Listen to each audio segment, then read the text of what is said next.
It is December 2018.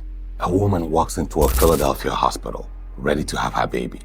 She's 39 weeks pregnant. Her doctor has already identified that the baby is measuring large. This is a known, documented, high-risk pregnancy.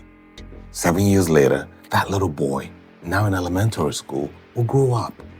He will become a teenager. He will become a young man. He will become an adult.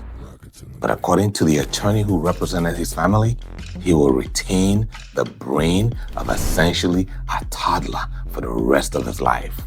This past March, 2026, a Philadelphia jury handed down a verdict of $108.6 million against Jefferson Health and its subsidiary, Einstein Healthcare Network.